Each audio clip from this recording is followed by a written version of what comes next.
Good afternoon, everyone. It's my honor today to welcome Minister Klimkin to Washington to breathe new life into the U.S.-Ukraine Strategic Partnership Commission and to reaffirm our unwavering support for a democratic Ukraine. It's good to see you again. I saw you in Paris. It's wonderful to spend some time with you again today, and I know you had a series of very productive meetings with our team as well. 10 years ago, we initiated this dialogue to advance our mutual interests and grow our bonds as free nations. Today, we achieved progress on three pillars of the relationship, and I'll talk about each of them. First, security and countering Russian aggression. Second, the rule of law and humanitarian issues. And finally, economic and energy security. We're bolstering Ukrainian democracy, growing prosperity, and better equipping Ukraine to counter Russia's aggressive designs on that country. Ukraine is at a critical point in history. During the 2014 Revolution of Dignity, the Ukrainian people sacrificed their lives to protect their independence and self-determination.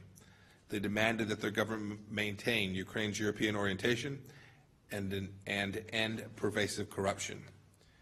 Ukrainians continue to fight this battle as they work to build a modern, democratic, Western state. They know that a free and well-governed nation is a hard-won victory, but it's worth it. The United States supports those efforts and honors the achievements that you have made thus far. That same spirit of courage and determination drives Ukrainians to continue to fight to uphold their national sovereignty and territorial integrity in the face of Russian aggression. Ukraine has no greater friend than the United States in this regard.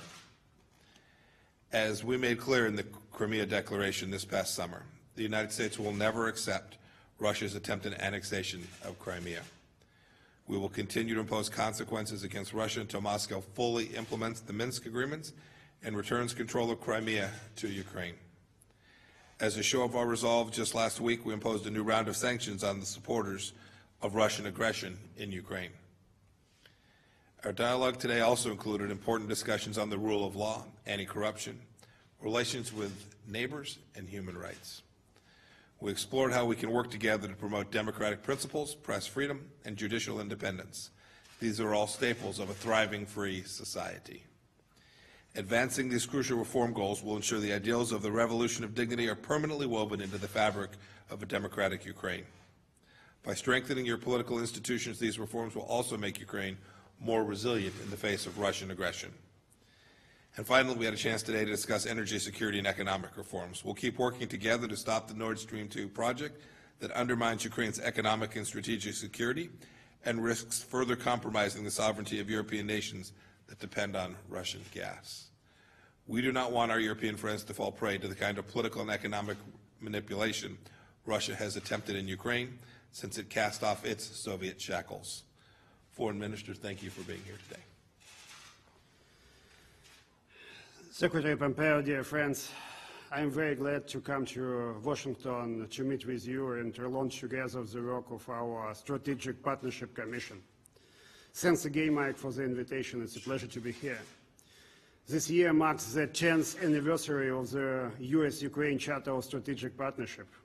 The Commission unites a number of ministries and governmental agencies on both sides, such as defense, commerce, energy, foreign affairs, that work together to advance our broad and intensive agenda and the shared goals enumerated in the Charter.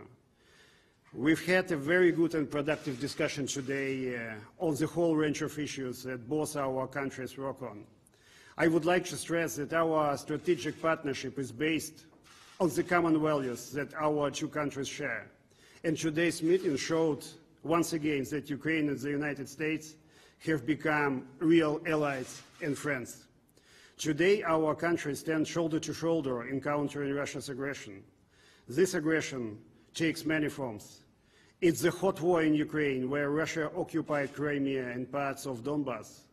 The war that took of over 11,000 people. The war that continues this very moment in the very heart of Europe. It also takes the form of trying to undermine democratic institutions in the US and in Europe, including Ukraine. With presidential and parliamentary elections coming up into Ukraine, We are looking at U.S. experience in countering Russian election meddling, as well as sharing with the U.S. our experience in dealing with the threats. We share the peace through strength approach and appreciate the U.S. leadership showing the strength in the face of Russian malign behavior. I would like to especially thank Secretary Pompeo once again for the Crimea Declaration, which was a demonstration of exactly such leadership and strength. We must not falter in the face of the aggressor, and pressure and the sanctions must remain in place until Moscow changes its course.